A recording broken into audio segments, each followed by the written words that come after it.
Join us as we unravel our deep-rooted relationship with money, from earliest memories to eureka moments and building wealth.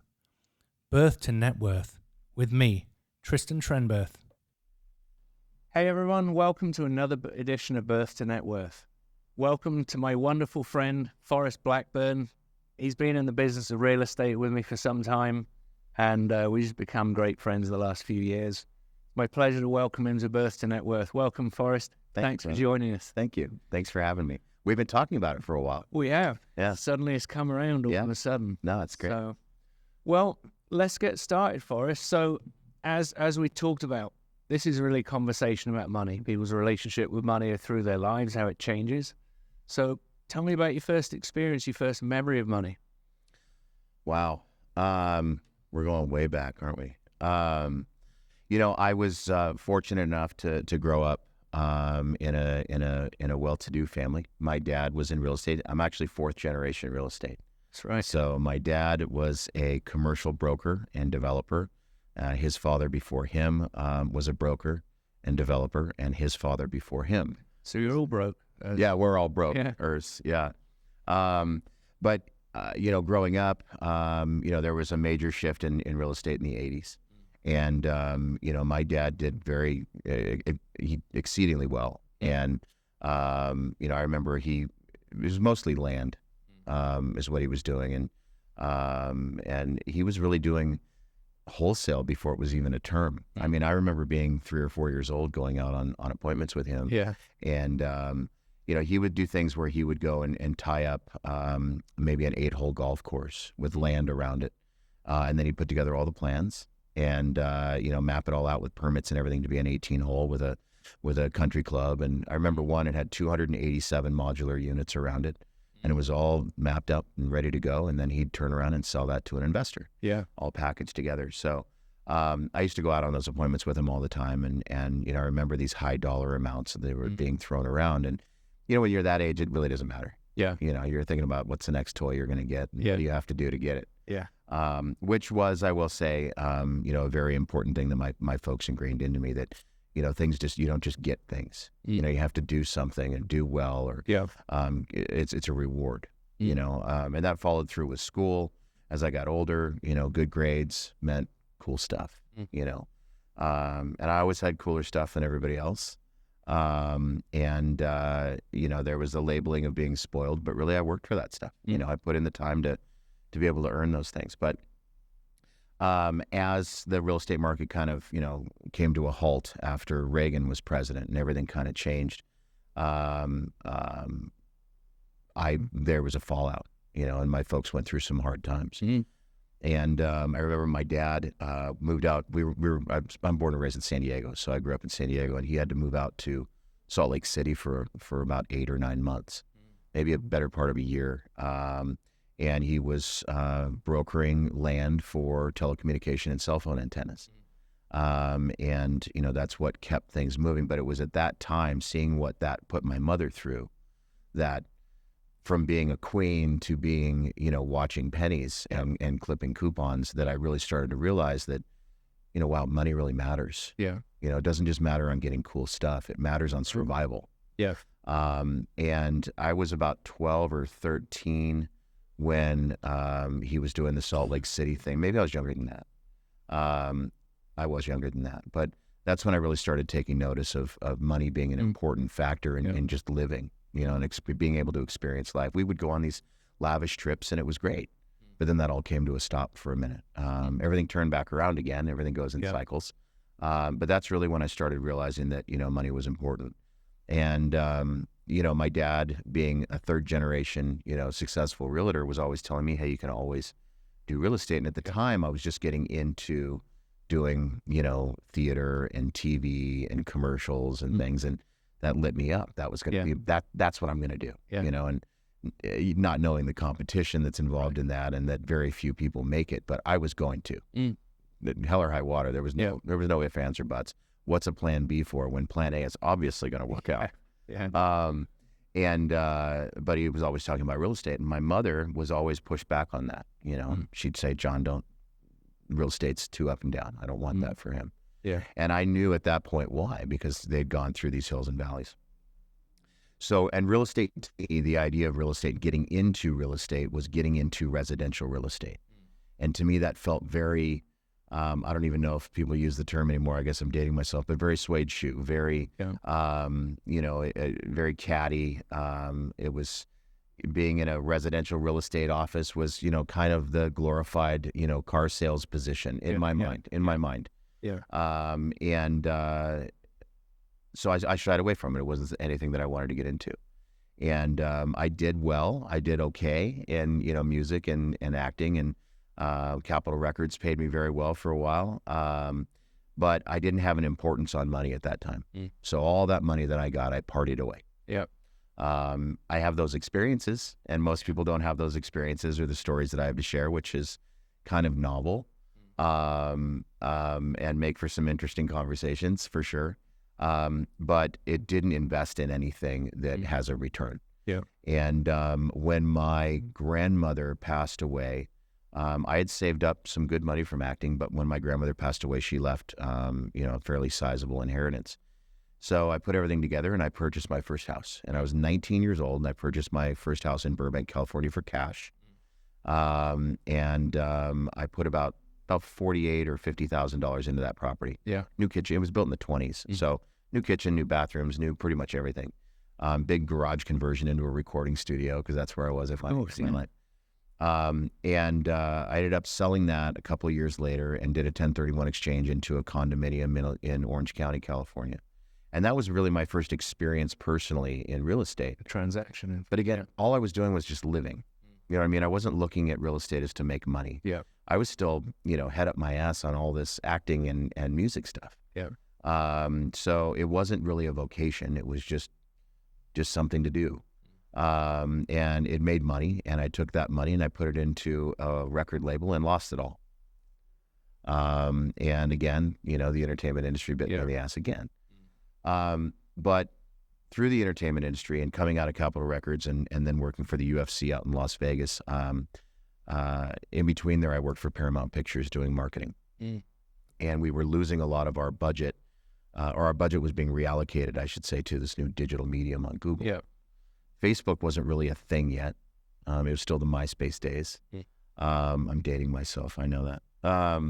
But this budget allocation was happening. I went out and worked for the UFC, and when that gig termed out, I said I need to move back to Orange County and get into this whole Google thing and figure out what this marketing is, because I think it's got legs. Yeah. Well, it did. It does. Yeah. So that's what I did, and I got into marketing and advertising, and grew a very large marketing company. And in turn, a few years down the road from that, I was approached by Tarek Moussa from the show Flip or Flop. Yeah. And to come in and scale their business, because that's what I became very good at. And it wasn't a book that I read. Yeah. It was just putting it together, and this is working. Well, let's do it again in another office and another office and another office. And then I had 17 franchises nationally, and 50,000 small and medium businesses we serviced between 2009 and 2019. So it was a monster. But because of that, that's why, Tarek and group reached out, and I went in to scale their business. And I very quickly latched into it just because of what I had in my brain and in my blood, I guess, from real estate. Yeah. Pardon me. Coupled with the marketing and sales scalability that I had, it just kind of came into a perfect storm, and scaled, Tarek's company very quickly using real estate wholesale. Yeah. The show Flip or Flop is all based on flips, and that's a long cash cycle. So by really leaning into the wholesale aspect of it, that becomes that fast cash churn that I was able to roll into marketing and advertising, and spending $500,000 a month in marketing and advertising. And that's, PPC, TV, radio, you name it, billboards, everything. And doing over $2 million a month in assignment fees consecutively. December, we only did $1 million, but we gave everybody half the month off for the holidays. Right. Yeah. True story. But I just found out that it worked. And in working with Tarek, I saw how you can make money in real estate without being in a real estate office. Yeah. Without being a realtor. Yeah. And I'm not a real estate agent. I never plan to be. I don't want my license. I am able to talk direct to sellers, even if they're listed with an agent. I'm able to do things that I partner with people that have their licenses. Absolutely. That helps. But I quickly learned that you can make a lot of money. You can take your money from your sales and marketing efforts and invest that into very, strong wealth generating assets. And from that relationship with Tarek, I met Cody, and now Cody and I work together. Cody Sperber, the clever investor. I've been building my own personal portfolio and rolling the money that I generate into those wealth producing assets and growing a portfolio of short-term and long-term rentals, and multifamily is next on my list. Yeah. I have this thing, it's a bucket list. I want 400 doors. It's a soft goal, but if I can achieve that, I'd really like a complex, because then I'm just buying 400 toilets and 400 kitchen countertops and do everything in bulk, and I don't have to have a property manager that's driving all over the county. It's all in one location.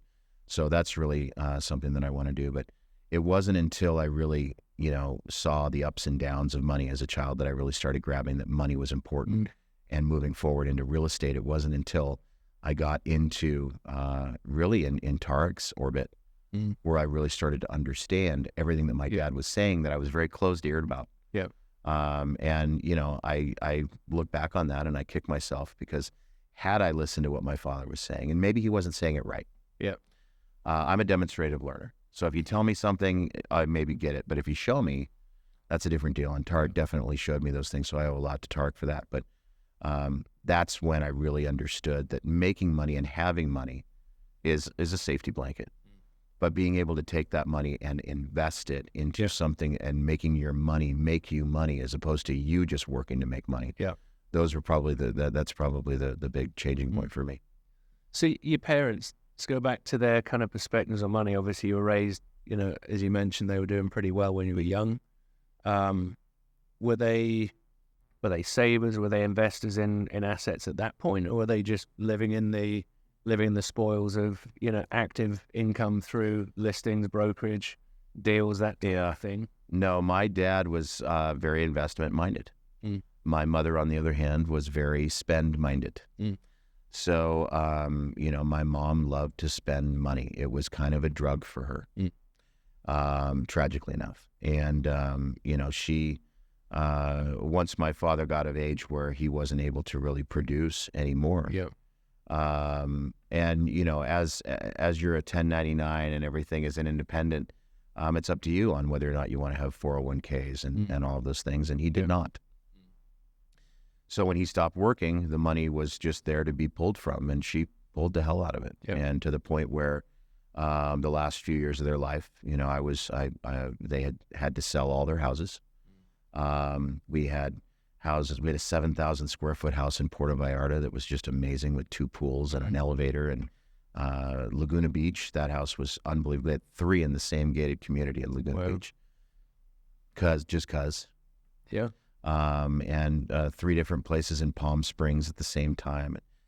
It just frivolous, a lot of frivolous. And they had to sell all those to continue to survive. And that ran out because of my mom's health, her health. I always used to say, some people have it all. My mom's got it all except her health.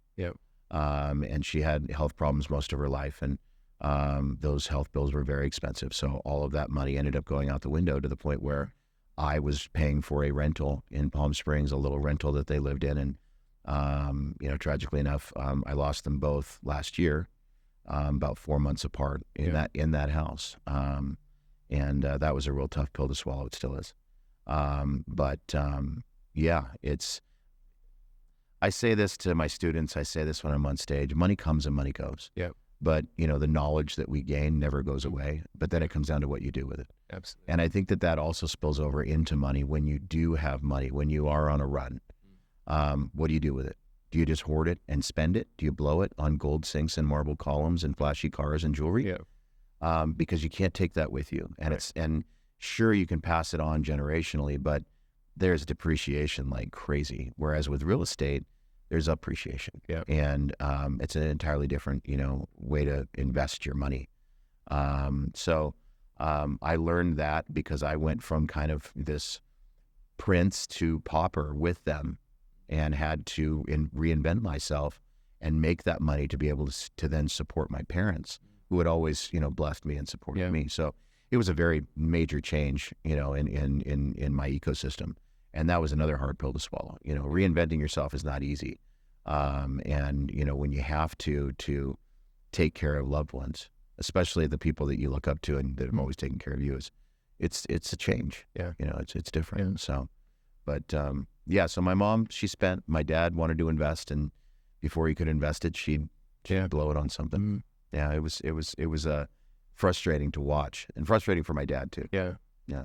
So getting into your acting and your music career with that background of, abundance at that point, how did that work with you? You bought your first house cash, which is something a lot of people don't get the chance to do. Yeah. Built a recording studio. You're building your career, but maybe it wasn't paying as much as you may have hoped at certain times through acting. Yeah. How did that history of relationship with money move into there? Did that help you or hinder you through those times? That's a great question, dude. The band STP, Scott Weiland, right? There's a lot of people that are fans of him that will tell you that his music and his performances, tragically enough, were much better when he was on drugs, when he was down and out. And when he was sober and his life was going well, the performance wasn't really there. His writing quality wasn't really there. There were times when, I did everything I could, and my parents did too. We were aligned to where, I was completely on my own and had to take care of myself entirely in my late teens and early 20s. And I did that on purpose because as a rock musician, the whole ideology is that you have something to cry about, so you write a song about it. Yeah. And, most rock musicians, if you're a really tried and true rock musician, you're either on stage, there's a joke, right? If you're a rock musician, it's like how, if you have a roof over your head, then you must have a girlfriend. Yeah. Right. Yeah. Most rock musicians are struggling, and they don't have a pot to piss in nor a window to throw it out of. So, it's a struggle. And, that's where you get the black eyeliner and the black nail polish and the grungy look. And it's really because they're depressed. It's dark. So I really had to play that role and put myself into, that mental state and that vibe just to be good at what I was doing and also be credible and be believable at what I was doing. And it was for myself too, to really own that role that I was playing in my life and turn it into, something that I was going to do forever. But it's not sustainable. The drugs, the partying, the girl, it's not sustainable. Yep. And my hat's off to people like Steven Tyler and some of these people that are still alive. They're in and out of rehab, and it's tragic. No matter how much money they have, they still have crazy demons. Yeah. I didn't have those demons, and but I still wore the eyeliner and the nail polish, and so I literally had to falsely be broke in order to get myself into that mindset. Yeah. And that's a clash. And I think that that's probably one of the reasons why. It's almost like method acting, but in music. Yeah. Yeah. Yourself in the mindset. It really was.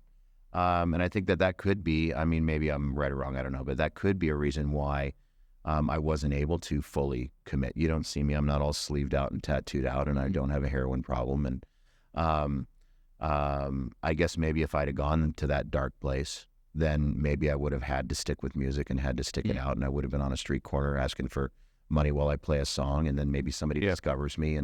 But luckily, I had a safety net behind me, which most people don't. I think that probably changed my subconscious, approach to everything. So I think that money was probably a hindrance, in being an artist. Yeah. I was never a starving artist, even if I tried to be and really put myself in that position to be. There was always that safety net. Yeah. And I think that was probably a hindrance. And looking back now, gosh, if I'd have known, in my 20s, we can all say this, we could turn back the clock, but if I'd have known then what I know about real estate now, I would have many more millions and be 10 times over more wealthy than I've been able to achieve, just because I would have had an earlier start. But instead I was spending it all and But partying. we wouldn't have taken the action at that point. We got the knowledge now and we're taking the action. That's a differential. Yeah. From that Well, and I have different motivations now too. You know, I mean, I have two beautiful kids. Yeah. I've got two boys, Nixon and Weston. Nixon's 10 and Weston's almost 8. He'll be 8 in February. So they are really my reason. They're my motivation. And it's not so that I can buy them fun stuff. Of course I do. And, you know, I'm going out this weekend. We're in Arizona right now and they're in California. So I'm heading out there this weekend to take them to an amusement park and have some fun with them. But those things are perks. Yeah. The reason I'm doing what I'm doing is so that they will be able to make business choices, not have that safety net and go be a rock musician, but have that dowry to be able to draw from, because I'm going to instill in them things that they'll be able to get started on right away, and action plans, not go take a real estate test and go work in an office and they'll teach you. I'm going to give them the step-by-steps and they'll be able to own, you know, start businesses and things, and they'll have the money to be able to do that. And they'll be able to take chances, because in entrepreneurship, there's way more failure than there is success. Yeah. And you have to be able to have that money to be able to try. And Because if you're not trying, you don't make money. Yeah. You know, so I just that's really what I'm doing. I mean, of course, there's the houses and that and you know, they'll have that income, or they can sell them or do whatever they want with them. But you know, having that stability for them means that they'll be able to take chances, and they'll be able to fail and pick themselves up and try again and build businesses and you know, build wealth for them, their kids. So it's all about generational wealth. Yeah. And, you know, it's not just about freedom or, you know, having the next cool car. It's really about building it for them. That's, you know, and I have a picture of them on my desk. Their pictures are on my walls. And it's a reminder. Every time I look up from my monitor, or if I'm on the phone, I naturally look to the corner of my desk because my monitor's over here. So I don't want to deal with that. So I'm thinking and talking, and their pictures right there. And that's my motivation. So I have different motivation now, for sure. Yeah.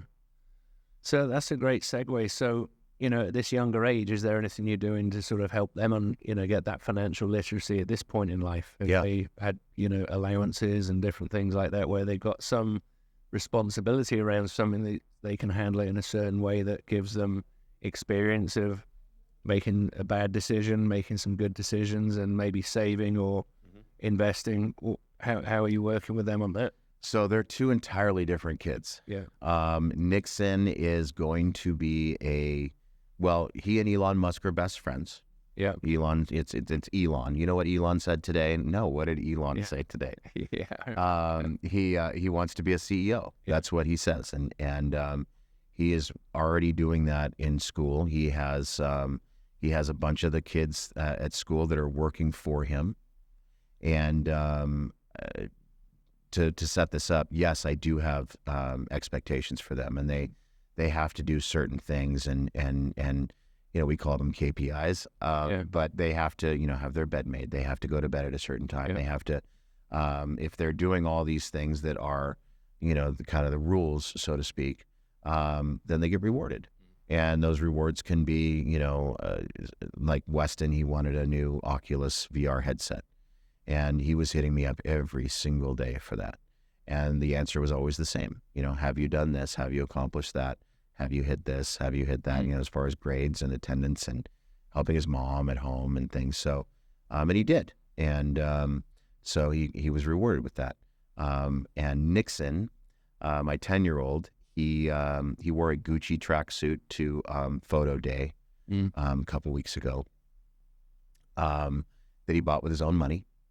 And, you know, he is constantly coming up with ways to generate money. And he takes that money and he buys things on these websites from China, these little trinkets and things for $5 or $10 or $15. And he takes them to school and he sells them to the kids at school for $35 or $40 or $50. Yeah. Awesome. And I asked him, I said, where are they getting this money to pay you this? And he said, they asked their parents, and they bring their mom over to me at the end of school, and I show them, and then their mom says, okay. I'm like, wow. Has he been to Istanbul? I know, right? He told me, he said, I have minions. And I was like, okay, yeah, sure, whatever. I went to pick him up from school one day, and I'm talking to him outside the school, and this kid comes up and he goes, hey, Nixon, can we let Shane go now? And Nixon looks over and he goes, that's fine. And I look over, and these 3 kids are holding this kid. Yeah. So he does. He has minions. He's got these kids selling stuff for him, and then he pays them out.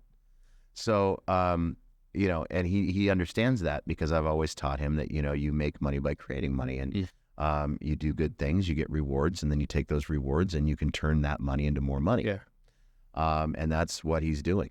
And, but I've definitely got my work cut out for me. He looks exactly like I did at his age. Yeah. But he is a little more savvy than I am, which is very dangerous. And, I know I've got my work cut out for me. He's going to, I mean, I can talk, but he's going to talk circles around me. I would imagine. And then Weston is this little ladies' man. He's quiet, and, he just likes to do everything nice for everybody and make sure that everybody's happy. And the girls love him. The girls love Nixon too, but he just doesn't know about it. He's too busy making money. Yeah. So I know that, you know, at 10 and 8, it's very difficult to really sit down and talk business. Yeah. It's more theoretical, and it's more the ideology of taking money and turning that money into something else. Yeah. Whether it be a toy or more money so you can buy a bigger toy. So I, you know, as Nixon is getting a little bit older, a little bit wiser, in the next couple of years is really when I'm going to start kind of, you know, going over things with him. And I want to get an LLC set up. I already have an LLC set up for him. I have property in that for him. But getting, you know, bank accounts and things set up for him so he can start really learning money, which they don't really Get do. them on credit cards so they can build the credit score. Yeah. All my kids calling me the other day about having a credit card on. Yes. Yeah. As long as they don't, you know, use it to abuse it, you know. You know, just getting those things instilled in him, and then teaching him how to go find properties. It's not difficult. We just had a 16-year-old guy. I've got a phone call with him in about 45 or an hour from now. 16 years old, came into our office about 2 weeks ago. His dad was doing a podcast with Cody, and he said, I'd love to get into real estate. So Max Jimenez from the Closers Lab, he's now on board, and he's my VP of sales at Green Elephant Development. And Max and I sat him down and gave him a script and said, listen, all you have to do is just run through this script. If you got him by the second page and you're still going, then you've got a deal here. He got on the phone, he made a couple of phone calls, and in 2 hours, he had a deal under contract. Wow. In 2 hours, deal under contract. We had to step in a little at the end because it turned into a creative finance team, which that's a tangled web. And he was so excited, and he was asking me all these questions. What does EMD mean? What is, you know, what is title? You know, these things that, you know, that you and I think are entirely, you know, simple, but, and he's very excited. And he just called me yesterday with another property in Newport Beach. And, that's what we're going to talk about tonight. Fantastic. And he's 16. So Nixon at 10 is gaining on, you know, that age range. Yeah. And, you know, he's already excited about money. So it's just honing that focus into making sure he understands, you know, how to really crack the code, you know? Yeah. So, yeah, no, I, you know, like I said, my dad told me about these things, but he didn't show me. And, you know, I think that that's probably why I didn't pay attention. And I wish that I had, but, you know, I'm going to go about it a little bit differently with my kids. And, not saying that the way that my dad did it was wrong. You know, I was probably the knucklehead in the conversation for sure. But I'm going to make sure that I do it a little bit differently so that it's enjoyable and it's understandable, and they can implement. Yeah, it's very often the context, because when you just hear it, you don't understand the context. Right. You said, why do I do this and how do I do it? Then it makes sense. I'm going to do my eldest daughter's first tax return with her soon. Oh, wow. I was going to send it through my CPA, but Taxes are fun. she's going to $140 refund, but he charges $175. He said, just take it to this free website, put it through there, and just walk her through it. And that's the gift of that, having the right accountant that tells you it's not worth paying me more money than you get back. Yeah. And now I've experienced my eldest that I can go through and do a first tax return for 21 and 22. Teaching taxes is so important too, because there's so many ways that, you know, you can, you know, depreciating assets and write-offs and things that you can do that, you know, you can really minimize that taxation, to the point where I was just talking with Dominic Wood the other day. He was talking to me how shocked he was on one of his Airbnbs, that because it was set up through his personal taxation, he got, I think, a $200,000 credit. 2 properties, one was 100 and one was 200,000. Well, I mean, he's not going to have to pay taxes for a minute. Yeah. You know, so there are ways to do this, folks, where, you know, we go to a 9-to-5 and we get taxed on that. If you know what you're doing in real estate, you can really work it out where you're not really paying taxes.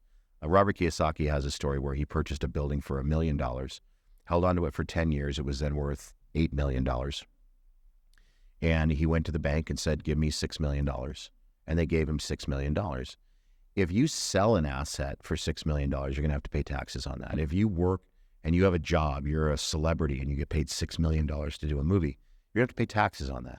If you go and pull money out of an asset, the taxation's just not there. So there's ways to really skirt that. So I think that, you getting them started on taxes is good. Yeah. I may take you up on that and follow your lead. Yeah. Because the thing I want to do for the next tax year is, or this tax year, is to get her onto one of my LLCs where we own an asset and we can wipe out the taxes that she would. And I can allocate whatever depreciation that she needs every year so that she can see, okay, well, I just need to buy more assets to wipe out more taxation and see the power of the rollover. $150,000 that lasts you 2 or 3 years, maybe 10 years at that age, to not have to pay taxes if you got a rollover depreciation. Yep. Yeah. So, yeah. No, those are all just valuable lessons. And they don't teach this stuff in schools. Yeah. I just mentioned Robert Kiyosaki. He talks about that all the time. And they don't mention this. That's the whole Rich Dad, Poor Dad, book, synopsis is they don't teach this stuff in schools. They don't teach you how to be a wealthy individual. They teach you how to go to college and have debt and work for somebody else and make them more money. And the debt creates more money for the other people. That's it. Interesting. That's it. So, it's unfortunate. It really is. And I don't see a change. It's up to, dads like you and I to make that change. Absolutely. So that's, it's important. Yep. Yeah. So I guess the next question really is, your kids are young, getting them into a bit of tax, a bit of business, a bit of understanding the savvy of that. Where are you going to sort of plan right now to give them assets rather than allow them to work into those assets? Because we were talking last episode with Devon. He said in Europe, generational wealth seems to be generational, but in America, it seems to be 2 generations and then just disappears. Yeah. No, I don't quite agree. know what the difference is, but how do you think that you can set them up? And there's obviously no way that we can, force or create a 100% guaranteed outcome, but our intent would be to provide something long-term for the family in the future. Yeah. Generations will never meet, Right. No, I hear you. I mean, it's funny you say that. I mean, I experienced that. You know what I mean? Yeah. My grandparents grew up okay, but then they made a lot of money and they were wealthy, and then my parents were wealthy and then they lost it, and then I had to rebuild, So yeah, there is this kind of hills and valleys, and I'm guessing by your accent you've been to Europe before? A couple of times. Yeah. It's interesting you bring that up, that there's more generational wealth, across the pond than there is here.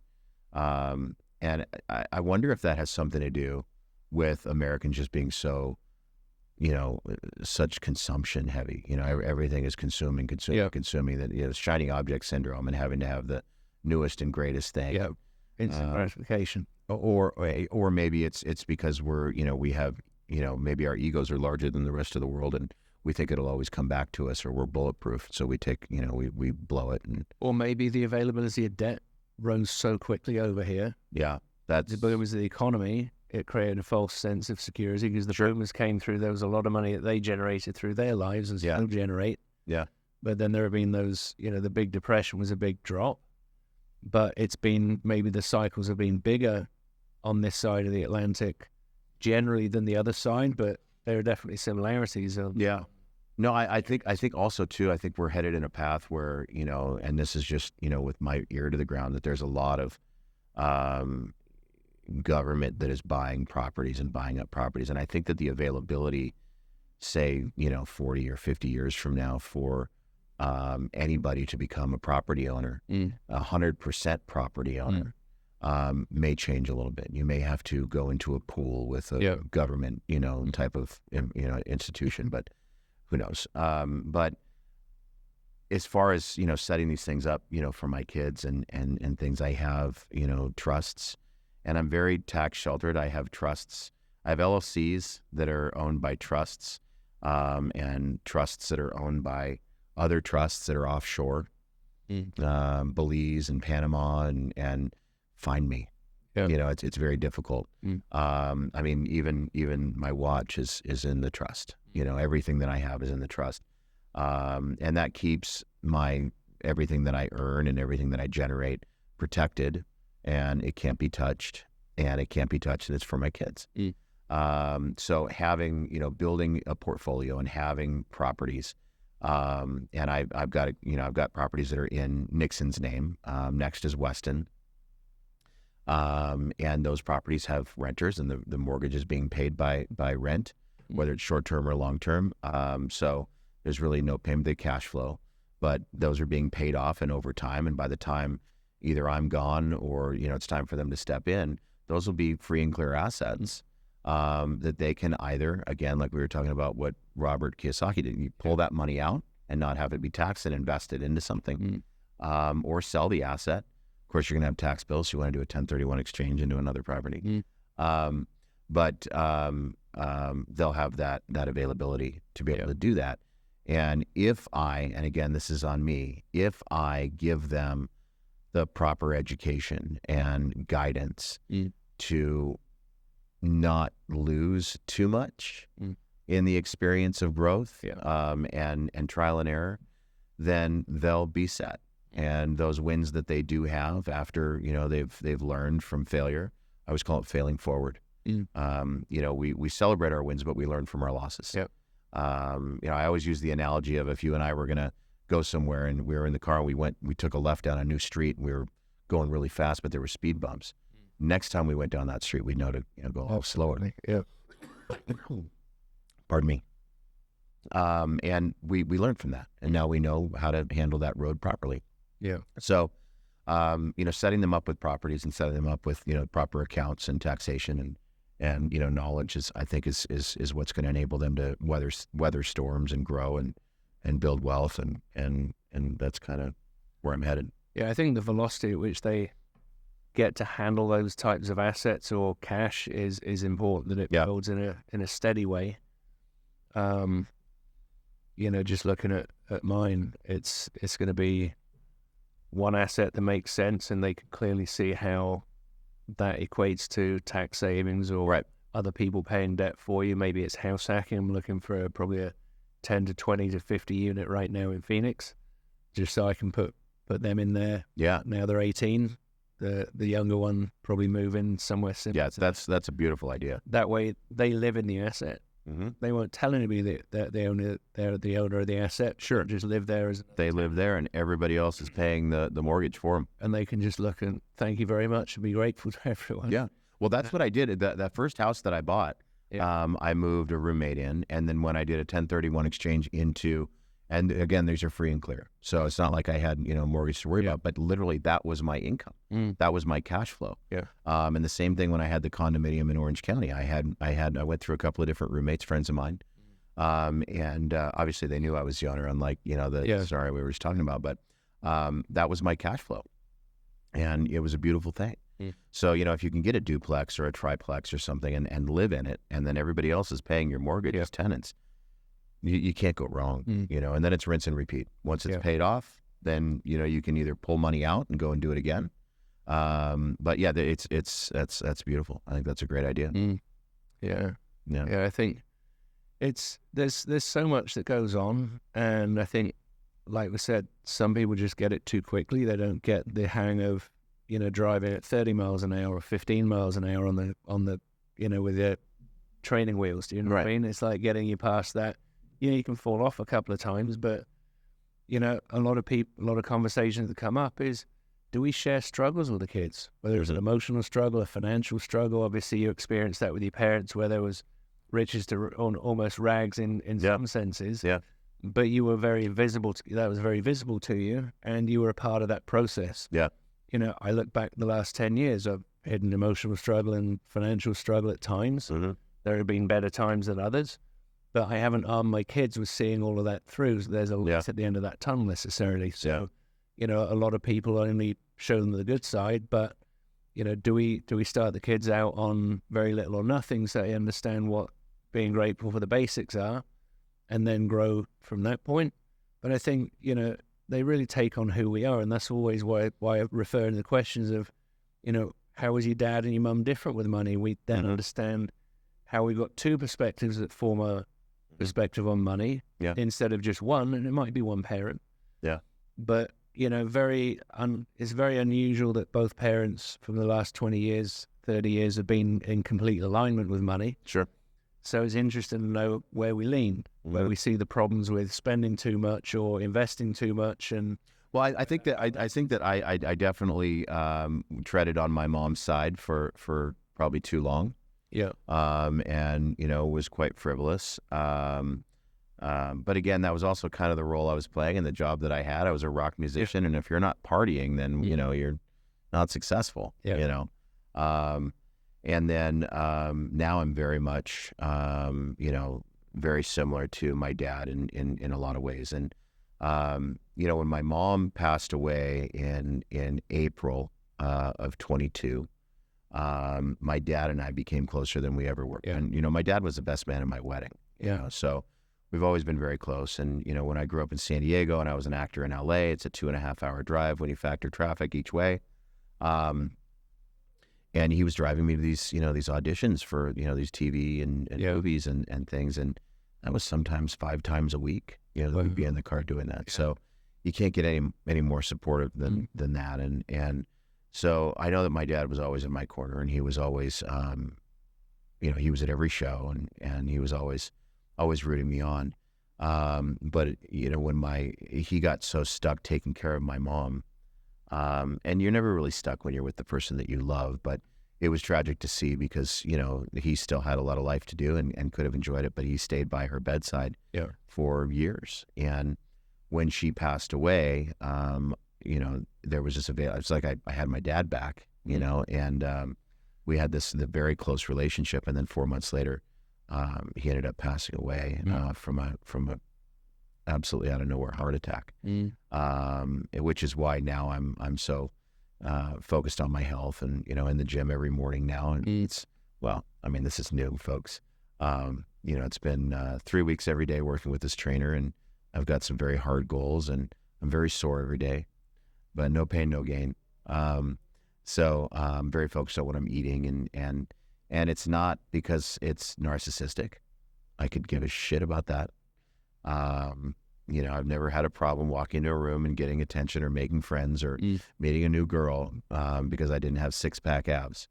It's never been a thing for me. So it's not narcissistic. It's really to feel better, but also so that I live longer and outlive my parents, so that I can be there for my kids longer and spend more time on this earth with my kids. These experiences really bring it home to self-love and self-care, not looking good for others. Yeah. And, my health journeys have been up and down over the years. Sure. And, each time, whether it's 75 hard and I did it with no problem, I don't know if that was truly for me or whether that was because, not as specifically looking to look good for others, but because I was out there and I was making sure that I kept putting that out every day. So I was committed to something. So there's a positive side. Yep. But then, after a while, I let that go. Yeah.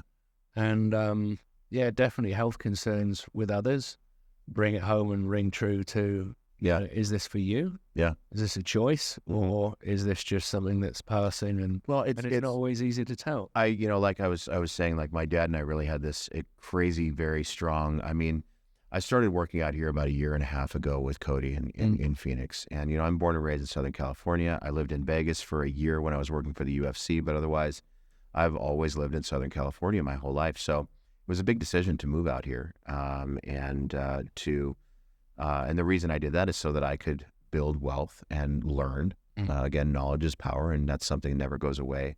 And learn from and be around in proximity with some of the greatest real estate minds in the country. And, Phoenix to real estate really is kind of like Silicon Valley is to startups and software. Yeah. It's a big hub.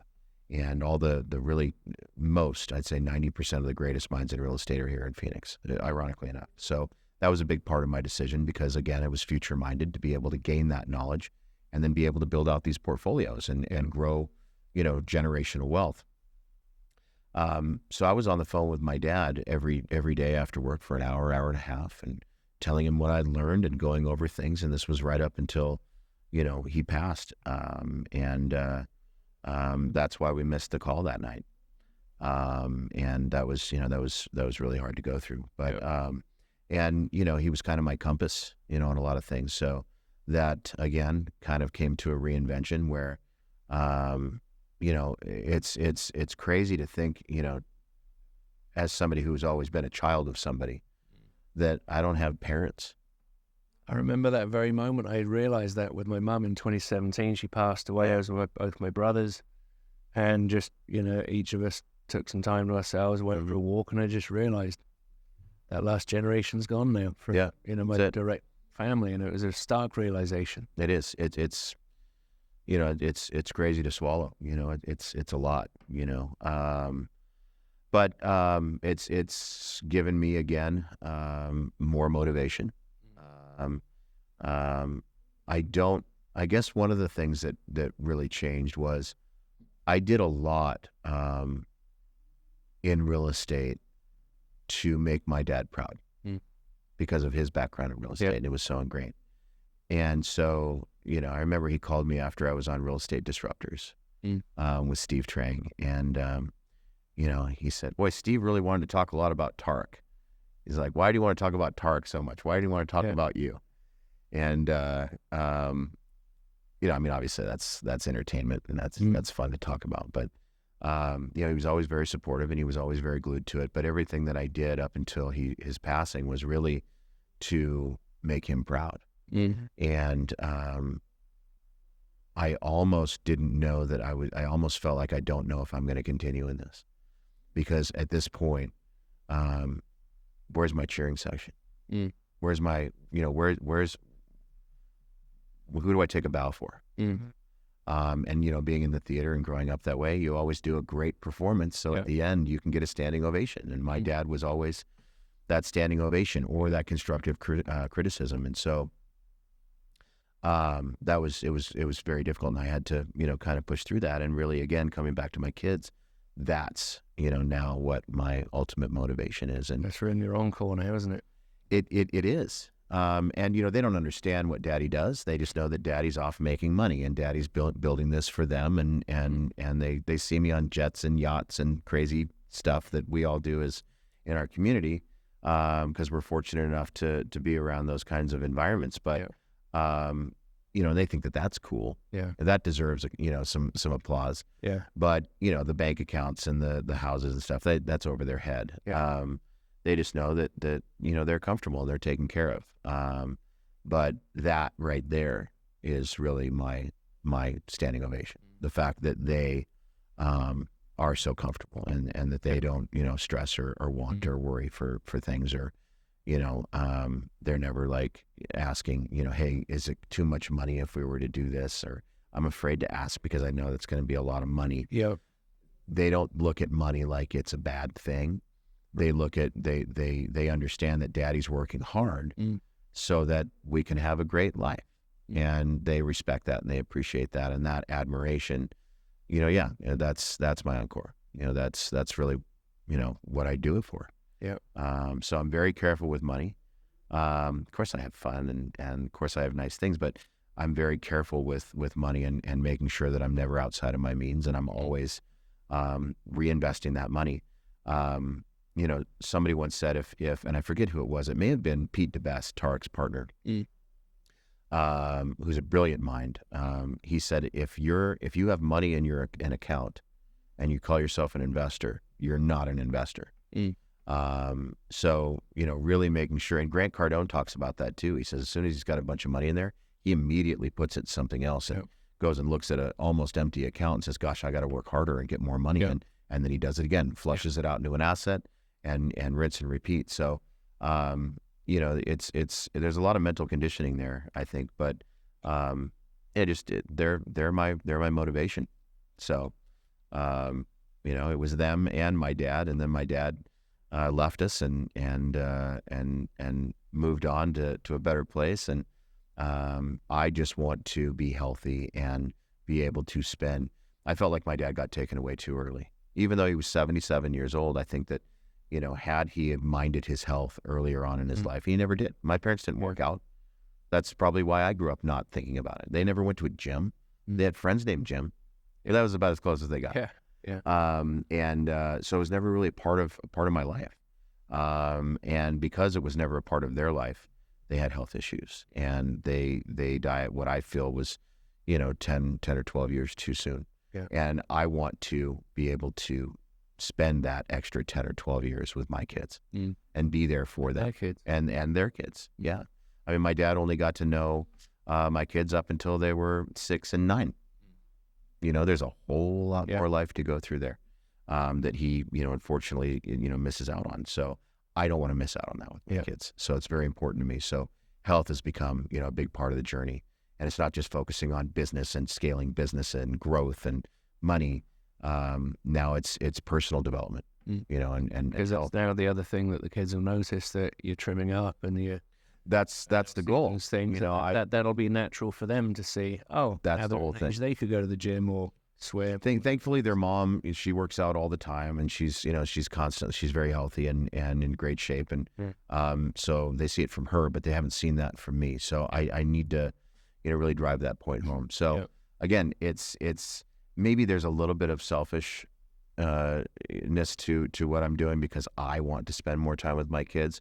But the flip side of that coin is I want to be around longer for my kids. Because like I said, it sucked to lose my dad, and I don't want them to have to go through that any sooner than it has to happen. Yeah. So it's just so important for us to fill our own cups so we can help and take care of others more, and health is one of those things. Yeah.